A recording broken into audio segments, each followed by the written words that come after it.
It's Tehachapi time. Key Budge, Greg Garrett, Corey Costello. Guys, how you doing? Doing good, Key.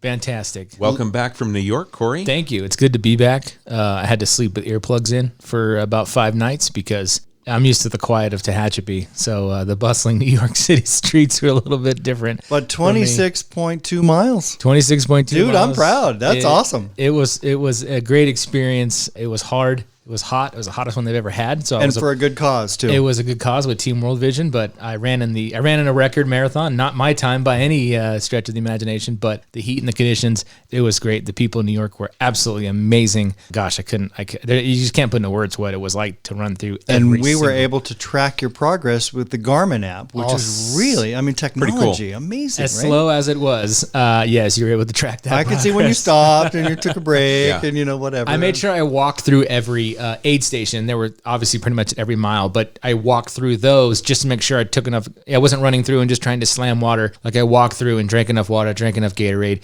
because that stuff literally was just out of your system so fast. With that heat, So you weren't out there to win. No, the winner was actually probably on a plane already on the way home by the time I started. Well, we're happy to have you back. So good. No, it was good to be back. It was a fun trip. It's fun. Those places are fun to visit and fun to live for a few days, and then you realize like this is not for me, and you come back to a place like Tehachapi. Tehachapi's home. And I ran with the Tehachapi Warriors hat on in the entire time. I saw that, yeah. Congratulations. And speaking of Tehachapi, Key, we had an amazing city council meeting. We did. Just last night. We did. When today I approached you and says, hey, we need to recap. There was so much business that got taken care of. That's right. And we don't recap every single meeting. We do put out a recap, and of course we've got the newspapers that are there that cover. But I just thought there were so many items, and there were some important things. And so let's kick it off with the Wallstrom Well. The Wallstrom Well is it's a freshwater well just east of the Clearview track. And a couple of months ago, that well failed, meaning the pump mechanism down in the ground, 100 plus feet, whatever it is, it failed. And so we had an emergency situation. We obviously, we only pump what we need, and we store water up on the Highline tanks and Curry tanks and so on and so forth.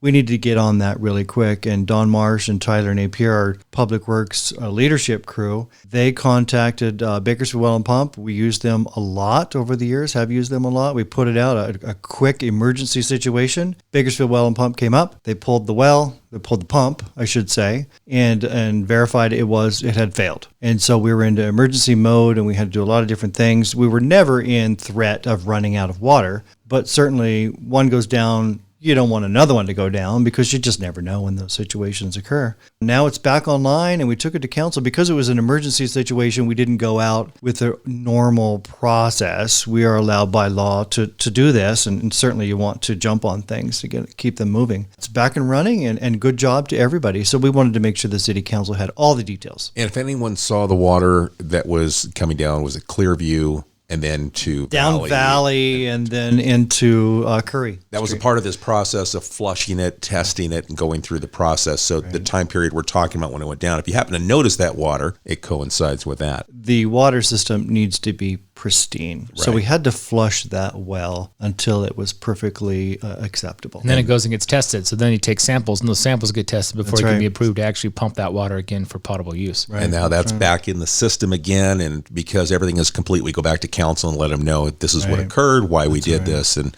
this is how much it costs to repair. And we expect that to be covered by insurance. Typically it is. We've submitted that claim to the city's insurance company, minus a $5,000 deductible. But it was about a $73,000 event that took place there. So appreciate everybody's support. So let's move on. We've got a couple of other items that happen in the development services area in Jay's world, and Jay got to present a couple of things. One, Corey, kind of ties in right in with economic development. We've got a new business that's right around the corner. Yeah, so this is one of those businesses that's really helping. It's kind of that expansion of downtown along H Street. You know, a few years back, it was West Lane Brewing that opened up, and these folks purchased what was a meat counter. I don't know, it's been closed for so many years. I think it was a butcher shop. It was at a butcher one time. shop, I'm ice cream shop. It's right directly behind the Darlene's Toys. And so we met with them many years ago, and they've been kind of doing this project on their own, so it's been kind of a slow process. But they're very close to opening. La Bodega de Castillo. It is a Spanish sort of inspired bodega. The couple used to travel a lot, and they were inspired by some of these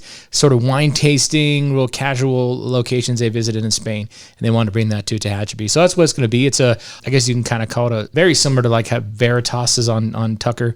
It's going to be a small establishment serving wine, beer, some small tapas style food, and got some patio seating and that sort of thing for the summertime. And so anyway, there was just, you had to approve to get that license through the ABC in order to be able to serve. So that was on there. And that's one of the last pieces to open up. It's a beautiful space. They've done a wonderful job revitalizing the front, redoing some parking and some drive approaches and things they had to do to make that thing a little more feasible. And they pulled it off. And it's going to be a great addition to, whether you want to include it in the Tehachapi Beer Mile or not, which is, West Lane to Old West to LCB, but they're kind of right in the way. Maybe that's kind of the wine stop for the wife who's got to take the husband on the Tehachapi Beer Mile. I don't know, but it's going to be a nice addition to the north side and to that H Street, Green Street area. I can't wait till they open. I actually took a tour about a month ago, and they've done a superb job, Key, with the design and the two owners, the man and wife. They're just great people. Every once in a while I'll see them out at a winery in Cummings Valley, and their commitment is, we just want a place where people can come and not really think about the stress of their lives or the world. Just come and have a glass of wine and hang out on the patio there or inside. And they've done a really amazing job with their design inside. And it really complements what's going on in the north side over the last couple of years with new asphalt, new sidewalks, just kind of the rehabilitation of that entire area. Yeah, Green Street's brand new. Yeah. All the way from curb to curb. Right. Yeah, it's great. And so it's one of those, you can park somewhere in downtown and it's just downtown. Well, the railroad crossings too. Remember, we did the better, so it's easier now to cross over. To safely cross. So see, if you did park on Tehachapi Boulevard or you parked on Green Street on the south side of the tracks, it's an easy walk or even if you're cycling or whatever, because of those pedestrian crossings. And that project helped bring H Street sort of into the downtown fold when it became more pedestrian friendly, and now that there's sidewalks and that sort of thing. So we just value their investment. I just can't thank them enough for investing and trusting the city of Tehachapi with their investments. So that's good luck to them. That's more exciting news. Yeah. So absolutely. Now we want to talk about a resolution also that was brought before council in regards community facilities districts and really what that is. And there was some question, and Claudia Elliott from the Tehachapi News, or freelance, and she writes a lot for the Tehachapi News, kind of had some questions, and Jay answered. And it was, for me, I hear reference to CFDs, but we got into a little bit of the minutia. I thought that was really good. Well, we talk about LLDs, landscape lighting districts, CFDs, community facilities districts, and then property tax. What the intent here is, Key, is for new development, a new home, to pay its own way. We talk about the existing residents. We don't want them to ever subsidize a new person or a new business coming to town, right? You got to pay your own way. Plug and play. And so that's what this is. Property taxes don't pay the bills. When you talk about public safety, fire, police, those sorts of things. So this is a process where cities can impose a property tax on the new home so that home pays its way. It adds to the kitty so that we have cash, revenue, to pay for fire, to pay for police, and in some cases pay for landscaping and lighting. Those sorts of things. Not double dipping with CFDs and LLDs. It's one or the other. Can be a combination, but only one pays for one thing and the other pays for another. So I'm really, from 10,000 feet, generalizing all of this. But the intent is the new resident pays their own way. It's not fair to the person who's been here 10 years, right. 1 year, 5 years. Somebody lives on Elm Street or F Street or, pick a street. You don't want to be subsidizing the new guy. It's just not fair. Exactly right. It's really one of those new, it's a tool that it's been an acceptable practice all around the state and even the country to help pay for those services, especially, the CFD kind of being that all-in price, if you want to think about it like that, because it will go to police and go to fire and go to landscape and all that stuff, where some of the things that are LLDs, they don't pay their entire way, and the city ends up subsidizing some of those parks and lights and that sort of thing. This is to guarantee that all in the new the new development is covering its cost to actually be a housing development, police patrols being a big part of that too. So that's kind of the angle now where a lot of municipalities are going that direction, because it is more of a stable funding source for new development. Right. And some of the landscape lighting districts, LLDs, that were created over the last 10 or 20 years with the newer neighborhoods in the city of Tehachapi, some of them are not whole, meaning there's not enough revenue to pay for the street lights, the grass, the flowers, the trees, those sorts of things. So general fund is augmenting or backfilling that to the tune of $400,000 plus, and that grows every year. How long can that last? We're not sure. You start getting stretched thin. Right. I mean, you need to pay for the basic services first, the infrastructure, the streets and roads, and the fire and the police. And then if you have extra money, then you pay for the frills. But if the frills can't be paid for, you're going to have to start making some cuts. And in today's environment, it's tough. Yeah, and if you want to build here, you obviously have looked at what the investment is and why you want to do it. And this is the cost to do it. You have to make sure that you are on board to help keep the quality of life that is here. Well, I think Tehachapi is probably the most beautiful city in Kern County. And we choose, the city council, the residents choose to subsidize certain things to keep it that way. And we'll continue doing that as long as we can. I got a phone call last week, I think it was. This gentleman he's a county supervisor somewhere up north. It might have been even Tuolumne County. And anyway, he has family in the area. And so he comes to Tehachapi regularly to visit. So he called because he wanted to set up a meeting and ask us about a lot of our programs that we have, whether it was the murals downtown and that sort of thing, because he was interested in bringing those to, obviously he's a county supervisor, not a city administrator, but he had great things to say about how great the city looked. And I really want to emulate a lot of stuff you're doing in some of my cities or in my county. And it was kind of flattering. And so the next time, he comes through, we're going to have that meeting and kind of go through some of the stuff. So it's good. And that's happened before with people that just happen to stop in and they work in another city and they're like, wow, how'd you do this? And then we, maybe try to help along the way. I remember a city council member from Palm Springs, similar story. But, we're willing to share and we're willing to learn too. Yeah. We want to know what others are doing. Don't reinvent the wheel. Exactly. Two-way street. Mm-hmm. And then, so let's talk about, we've got some asphalt discussion. Super exciting about this, right?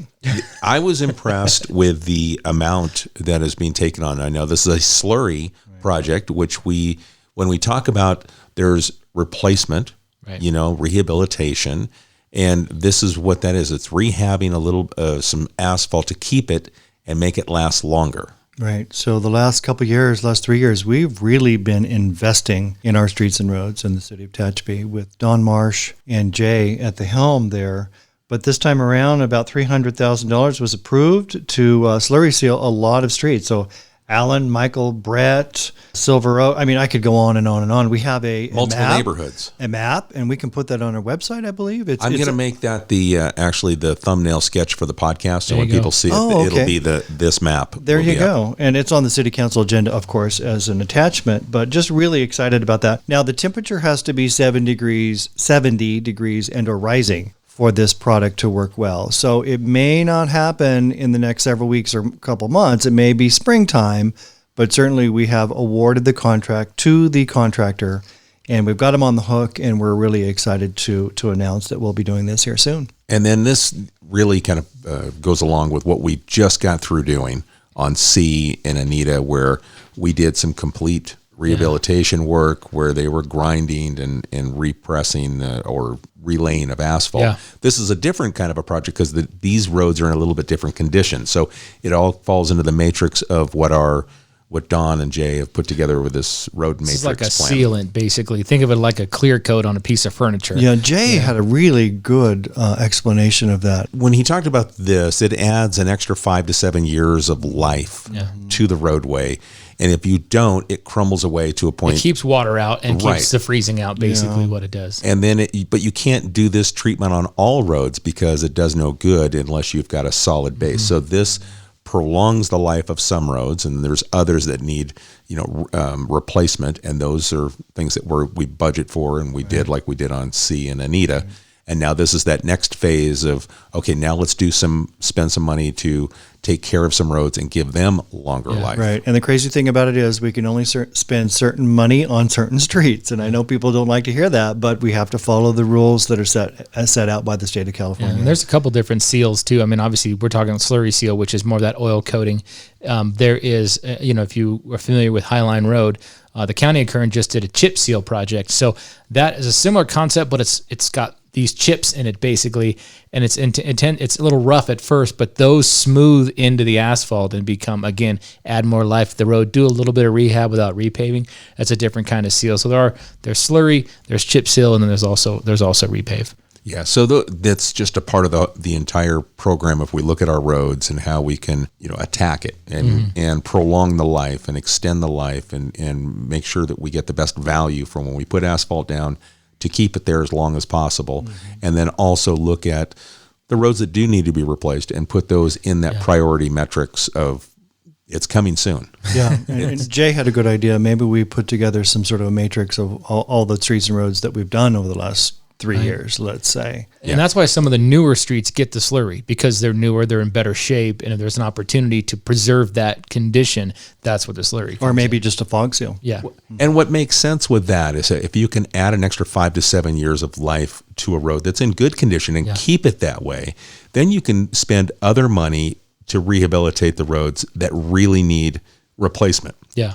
So you're able to really kind of focus on that and spend that money where you need to grind and you need to do that overlay and do a little bit more intensive work by keeping the other roads in good shape. Yeah, we did that one. We did that recently. We added the Golden West Court piece to a repave project.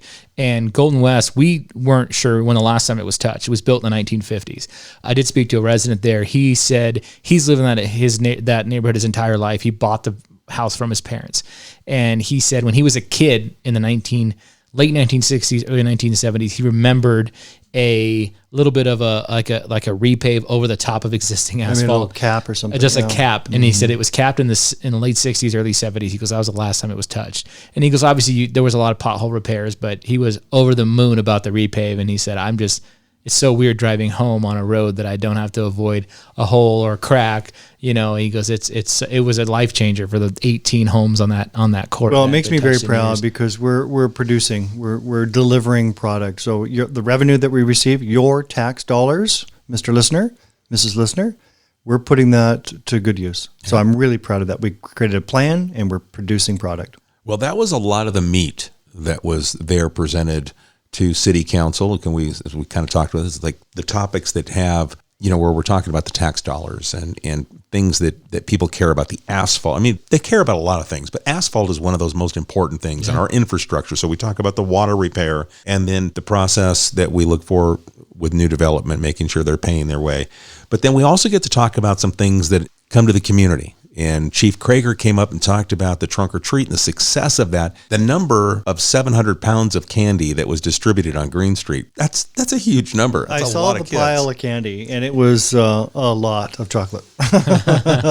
Yeah, exactly. No, it was a great. And then they took some that they didn't give away, and they took it out to our busiest neighborhoods on Halloween and donated those to some of the houses out there to make sure that candy got distributed to trick or treaters. So it was cool. A great, safe event, and it was downtown, and this is all part of economic development, quality of life. We say that a lot, but we mean it, and we can prove it. And that came right a day or two after the Special Olympics torch run, the law enforcement torch run that went around Green Street, up Robinson, across E, and back down Green, and had all these Special Olympians in running and participating. The community came out.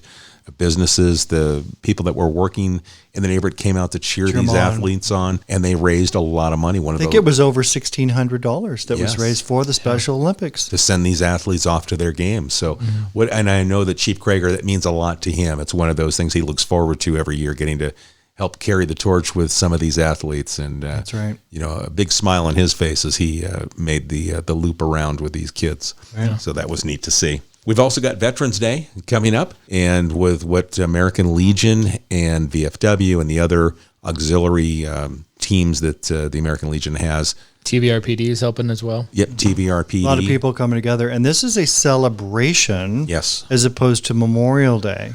So Veterans Day is a true celebration. So come out and celebrate our veterans. Yep, it's Friday, November 11th, 10 a.m. to 2 p.m., 11 a.m. The ceremony, the speaking will begin, and the special things that they do.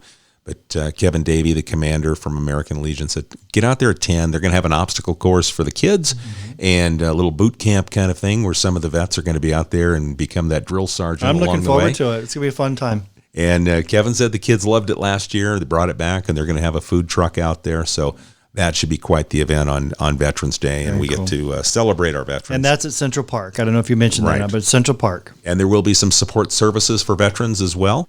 So if there are some things that, if you know a vet might be in need, there will be some support services on site. And they also wanted to celebrate not only the veterans, but the families of veterans, because they say when a veteran, and when you're in the military, you're deployed, your family's deployed as well. And I thought Kevin really wanted to make sure that was expressed, that this is a family event. Kevin Davey is a great interview. Yeah. He knows his stuff, and he presents it well. And he's a great historian, too. So when he was able to pull some facts and figures out and really kind of hit home why Veterans Day is such an important day. Yeah, dedicated to the veterans and very dedicated to the United States of America. So thank you to all the veterans. And then, of course, we also presented a special event that's coming up on December 3rd, and we thought we'd kind of tie in. There was a little bit of I don't want to say a gap, but that's what I've been describing it. There was a little bit of a time period on December 3rd where the Rotary kicks off with Breakfast with Santa. Then the Friends of the Depot, they open up the depot. Santa's there to take photos, and they've got their bake sale going on. Then in the mid-afternoon, there was a little bit of downtime before the Christmas parade starts at 5:30, and then the tree lighting. So the community came to us and said, hey, how about a little Christmas festival, if you will, on Green Street? And Greg, it was someone threw that idea your way, and you're like, I think we can do it. Let's do it. All you have to do is say Christmas to Greg, and he's in. It is easy. Right. If you don't love Christmas, I mean, it's the birth of Christ, and you're celebrating. It's just fun, all the lights, and it's just a fun time, right? Yeah. So from 2 to 5 on Saturday, December 3rd, we'll close Green Street. We're going to have some Christmas makers market activity out there, some booths, some local artisans are going to bring their... Not commercialized, but more hometown. Think Hallmark Christmas. Yeah. So it's been coined Tehachapi Hometown Christmas. And we want small businesses to participate in different ways, whether it's setting up a booth or also offering specials that day at your business. And we will push out that information. And maybe some of the restaurants can provide family packs of food for the parade. That's what we hope. That's what I've been out there, asking each of these restaurants, say, hey, put together that family to-go meal to watch the parade, because I remember that as a kid. That was something that our family used to do. There are several on board, so we know that we can announce that Kelsey's is definitely going to be one of the eateries that's going to be providing. Gracian's has also expressed they will, and Village Grill. So there's 3 right there. Conan's is going to have special German baked goods. Yeah, I think they're Christmas that goods. It'll be like dangerous. 30% off. Yes, they're in. Tehachapi is going to have. They're going to be represented on Green Street and also offer a 10% off special throughout the month of December on certain things. So they'll have a booth at the event, but also their store remains open, of course. Exactly. And I know Darlene's Toys is working on something, so we've got some toys, and then TVAA, the Tehachapi Valley Arts Association. They're featuring their artists, all of their artists that make up that group for the month of December as their artist of the month. They will have Christmas art available. We're going to have carolers. We're going to have musicians that Adventist Health Tehachapi Valley is bringing forward. Reading of The Grinch That Stole Christmas. Santa might even make his way out there to say hi to the boys and girls before he's whisked off to the parade. And we have a Letters to Santa box. Yes. Scott's Auto Body is painting that up for us. So thank you to Phil Richmond and his team for actually painting the box. And we're going to have a letter to Santa. And Chicago Title will be heading up that, writing the making letters to sure Santa. that the letters get to Santa and Santa responds. Yes, exactly. And there'll be some games for the kids. Tehachapi Vineyard Church is going to bring out hot cocoa and coffee, and that'll be free. The Hitching Post, I thought this was pretty cool. Will Viner, the owner of Hitching Post, he's done a great thing. So he's going to open up his theater and have 2 showings of the Peanuts Christmas? Is Yes. that the Charlie the Brown Peanuts Christmas, yeah. Yeah, free of charge at noon and 2, something like that. yeah. But we'll post that. To complement the times of what's going on and the reasons to come. And it's going to be free to the families to come and participate in. Right. So reasons, and there's plenty of other businesses that are offering either buy one, get one, 10% off, you name it. I know we've all missed surrounding. 10 or 20, but there's going to be so much Yeah. to do. And just hang out, bring the kids down and just take some photos and listen to some carolers and Yeah. Park once just- and enjoy the afternoon. yeah, and then enjoy the parade. Yes. And then after the parade, the tree lighting ceremony with Santa and the mayor, they light the tree, take some photos for your Christmas cards. It's just a great time in Tehachapi. And then we're also asking our nonprofits, some of our nonprofits will be participating as well. So Toys for Tots, they're going to have a box and they'll be collecting unwrapped toys that day. Knights of Columbus has a food drive in December. They're going to be collecting canned food. So it's not just come down and spend your money, but you can also help support the nonprofits. And we want it to feel like that, like you said, that hometown feel.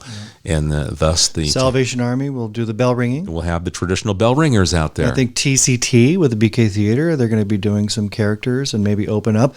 A lot of this is still coming about. They have their opening night. So following, and we talk about the tree lighting kind of capping the night, actually following the tree lighting, TCTA at the BK Theater will have that debut night of A Christmas Story. You can be here till 10 o'clock at night. You can start early in the morning with the Rotary's breakfast and not have to leave downtown Tehachapi at all. Sensory overload. And we want you to think about shopping small business. I mean, Corey, that's a big deal in the backbone of what we really try to promote. Yeah, there's always that push to, especially, that Black Friday kind of, that Saturday after Black Friday, there was that sort of shop small, shop local national push. And we really encouraged people the last several years. That kind of challenge we instituted maybe 4 or 5 years ago, which was like, just think about buying one Christmas gift locally and not necessarily from, you can buy, make it a Walmart purchase or whatever, but now more and more is already done there. But the thought is really, think about buying one gift at a small business, whether that's Darlene's Toys, which have phenomenal toys for kids. You're not going to get that in the toy section at Walmart, for example, right? These are unique toys. You probably were familiar with them when you were a kid. Right. Hey, don't date us. I'm in the same boat. There were things in there that I'm like, barrel of monkeys. Love me some barrel of monkeys, that sort of thing.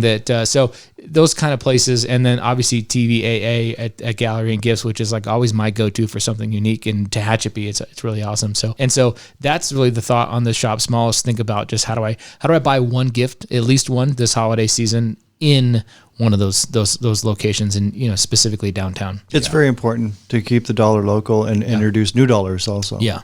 And get unique stuff. That's a cool part too. Gift certificates are also a great option. And buy a gift for yourself. Yeah. If you see it and you like it, buy it. Buy 2 of them, one for them, one for you. There's so many businesses that are participating. We've got our new arts center here on Tehachapi Boulevard that's opening up to do a free Christmas ornament for kids, and That's they get to right. decorate it inside. So kind of like, we'll call it a little warming area too. So if it's chilly that day, they're opening their business and they're inviting families to come in, get a free ornament, decorate it. They'll have hot cocoa in there as well. So we've kind of really thought about it, and by including the businesses, if you're out and if it's chilly that day, go run into Petra's or run into Four Seasons and grab a bite to eat, sit down, or you can get the to-go meal, whatever you want to do. But we're trying to make sure that everyone's ready for people to come down and stick around. Yeah, and if you haven't already signed up for the parade, if you're a business or you're a nonprofit, see Jeanette Power at the Chamber of Commerce and sign up for the Christmas parade. It's a great event. It's just such a neat time of the year. Our Public Works Department key on Monday, the 14th, is going to start putting up the decorations downtown. So the flags that are up now, we'll take those down. We'll fold them appropriately. We'll give them to the American Legion so they can be retired appropriately next year. We'll buy more flags, have those ready to rock and roll in Memorial Day time frame. But the Christmas decorations start going up on Monday. So really excited about this time of year. One other thing I wanted to throw out that I'm excited about with the downtown event is the ugly sweater, Christmas sweater contest. I think that's going to be a lot of fun. I have a couple ugly Christmas sweaters. They're all hideous, and I'm almost embarrassed to wear them. But, Main Street used to have the wine walk. We would do that. Chrissy and I, my wife, we would serve wine there at the depot, and I don't know. I mean, I'm just not that guy, but some people really get into it. But I may be forced to It's going to be wear fun. my ugly sweater. Who knows? So mark the calendar, Saturday, December 3rd, all day. There's going to be something to occur. And there's also things going on out at the wineries as well that day. Yeah. So, Something for everyone in Tehachapi. yeah. So if you've got family coming in, you should mark December 3rd if family's coming, because you'll have lots of activity. You don't have to keep them at your house all day. Wouldn't it be great to have a nice crisp day, white cap mountains, picture perfect. That's what we're hoping for, right? Exactly. And we brought up the tree lighting stuff in the past. We will have the official lighting ceremonies on the 3rd. We usually illuminate the tree right after Thanksgiving, though. That way, We do. families who are in town for Thanksgiving can take photos in front of the tree. So most people understand that now, but just a reminder that the tree will be illuminated over that sort of Thanksgiving weekend. Right. And it might go dark the day or two before the actual official lighting ceremony, but we like to light it a little early. That way people don't miss out when It's the family really comes to cool. town. You see a lot of families that dress up really nice and they go in front of the tree and someone takes their photo, and almost always it's for their family Christmas card. And they want to send that out. But yeah, you're right, Corey. Thanks for pointing that out. A couple of years ago, we had to make a decision. What are we going to do? What are we going to do? And we illuminate it before, but then we have a ceremony on the 3rd. And then wanted to make 2 other quick, short announcements. One, I'm excited about pickleball. TVRPD has allowed pickleball to come in Tuesdays, Thursdays, and Fridays in the Aspen Gym. Okay. And they've got 3 portable courts. So it debuted Tuesday, November 8th. They had over 20 players show up for their inaugural open door without doing any kind of fanfare. So Yeah, it must have been a soft opening. yeah. So we're But saying, so they got a new floor, a new wooden floor in the Aspen Center, and Right. so he's making good use of that. That's great. so Yeah. Key won't be working on those days. is what he's What? trying to say. Those mornings I are got to go blocked. out and take some photos or something. He comes back sweaty. I'm like, oh, I know where you've been. I have been known to play a little pickleball. Yes, But exactly. it's been a long time coming, and thanks to Corey Torres, TVRPD, for listening to what the community was looking for and putting together some, especially during inclement weather. I was going to say, it makes a lot of sense to do it now. Right. When most of the outdoor courts in, Bear Valley, Stein Springs, where they're at Right. now, it'd be chilly. And I don't want to play Yeah. out there at that time of year. Yeah, So it's indoors, perfect. perfect. Well, and maybe some of the tennis courts that are over on the high school, maybe they could be re-striped. I don't know. There's a lot of unused facilities in this community. Maybe we can Greg? push to get that done. Yes, you're absolutely right. Yeah, I will that just would be- leave it at that. right Pickleball there. is a growing sport, and we have the Valley Park. I don't know if we've talked about that on a previous podcast. Can't remember, but the Valley Park there behind the old Mexican meat market over by Mountain View. That's in design, and we expect to be building that park next spring, summer. Now, it doesn't have a pickleball court. It'll have a five-a-side Five-a-side soccer, soccer complex. and yeah. other elements. But, public recreation is a key component of quality of life and economic development. So I look to my Tehachapi Warrior, the voice of the Warriors, and there's something occurring this week. So you want to transition to real sports now? Okay, we'll get into. Hey, don't offend the listener. Don't offend the pickleball. Everybody listener. matters. I'm gonna play one day, Key. I'm telling you, I'm gonna play. I actually want to play. I just have not had the When time. your marathon career is over. Yeah, exactly. I'll sacrifice When his knees to- go out here. pretty Yeah, quick, exactly. When my knees get shot and I'll need less pain, I'll go play pickleball. But yeah, no, Thursday night, because Veterans Day is a holiday on Friday, as we pointed out. So normally your high school football's on Friday. Of course, this year was all over the map because of referee shortages. But yeah, the Tehachapi Warriors are back at home. Second round of the CIF Division III Central Section playoffs. As a 3 seed, we're home. The 2 seed lost last week. And so if we win again, we're home again. And so we have a good opportunity for, a couple more home games. And we have Sunnyside of Fresno coming in. That's a good team. They were seated way lower than they should have been. They're a much better team than where they were actually seated, and they did get a first round kind of upset, so to speak. And so they'll be coming here, and it's going to be, when people talk about coming to Tehachapi to play, most of our games now are held in August. They start the season so early, August, September. October, it might get a little chilly, but most of the time the weather is decent. But once that calendar hits November and the playoffs start, and in Tehachapi has home games, like it is a gigantic difference maker. Well, that's why they call it mountain football. That's where the mountain football It's comes in. going to be a little chilly on Thursday night. We're looking, I think Thursday's high is like 48 degrees. And so I'm thinking kickoff time, they're going to be in the 30s, 7 p.m. It's going to be in the 30s. And so it's going to be a whole different And experience. if you can, come out, man. This is a way to showcase Tehachapi. Yeah. People from Fresno, they don't usually get off the freeway, right? They're going to zip to Vegas, Las right? Vegas, yeah. But in this case, those parents, friends, and family, they're going to get off, come down to Tehachapi Boulevard, see our beautiful town, and think, wow, this is a cool little town. And then hopefully they leave not liking us. I know, very right? much. Yeah, That's that's the goal, right? But yeah, we haven't had a game this deep in the playoffs at home since 2017, so it's been 5 years. The program's a phenomenal year at 10-1 right now, and it's good. A lot of excitement back, a lot of community support is back. I think we're getting businesses that are doing game day posts and that sort of thing. It's great for the kids. They're really enjoying it.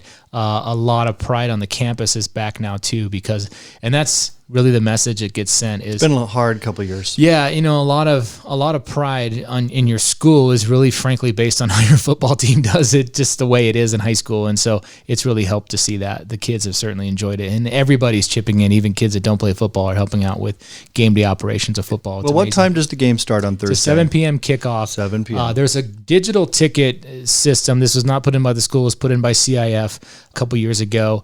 There's a link, I know, on a couple different sites. You can buy them at the gate on this app. It's basically a digital ticket. You buy it on your phone. I was informed though that there will be one cash box at the north gate, so the Tehachapi Boulevard gate. So if you don't have the ability to buy on your phone and you're like just one of the people that don't understand it, they're going to have cash available there, just one cash drawer. And then also they've also put in some portable Wi-Fi things because everyone's trying to buy tickets on their phone at the gate. They didn't do it in advance. Yeah. The connection's the issue. So that was they're throwing a couple free Wi-Fi hotspots out there too to hopefully get people connected and get those tickets purchased faster. But you can buy them in advance. Makes it a lot easier through GoFan is the website. So right. Excited about that. Obviously, big shout out to the kids. They're the ones that play the game. But this coach that came in last year, and I remember, he was saying, I think we're a year away. Yeah. When he stepped in. He actually said 2 years away. Did he say two? I remember that. He's right. Most of this team is a team of juniors right now, sophomores and juniors. So you think next year, and it's like, wow. But I think he really got those guys whipped into shape probably sooner than he even expected. It sounds like he got them to believe in themselves. Yeah, no, they absolutely do. And they've improved unbelievably since week one to now.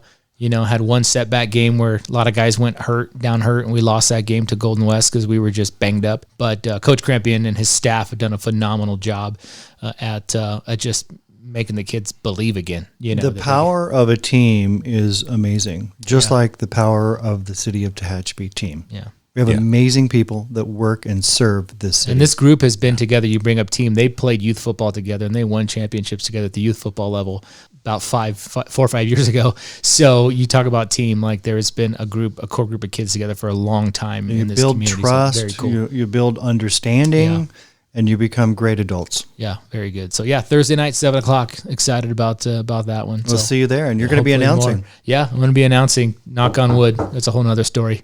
Everything I will be available to announce. Hopefully everything else works around me. Well, there you go. Well, I'll tell you what, this started off as a city council recap. It also became a community recap, which I think really says a lot about really who we are at the city of Tehachapi. It's not just about city. It is about community and the things that go on, at the high school, whether it's at the Parks and Rec District, it's a special event. Those things are all a part of the lifeblood here that make up the city of Tehachapi. So I think since game day's Thursday, I think we need to do a city game day, maybe a city game day post, photo. Everybody wears green on Thursday. Oh, we could do that. The Warrior Challenge. Why don't we do that? Absolutely. Let's get it. Let's make it happen. Okay. Send out a little inter-office memo. That's right. Is that what you're talking about? Yeah. Okay, I like it. There you go. Okay, folks, if you're listening, so we're looking for Thursday. That is the 10th of November. And then hopefully with the victory the following week. Friday, we'll look at for Friday night lights the following week. We want to wear green and support our Warriors. Make it happen. All right. Well, folks, if you've got a question about anything that we've talked about today, please send it to us at media@TehachapiCityHall.com. We appreciate the time you spend with us. Guys, anything before we send it off to the music? Thank you very much. Yep. Good. All right. We'll catch you again soon right here on Tehachapod. Tehachapod is a conversation about Tehachapi designed for the people who live here or who would like to know more about this mountaintop community. If you have a question you would like answered, email media@TehachapiCityHall.com. We will try to answer it on a future episode of Tehachapod.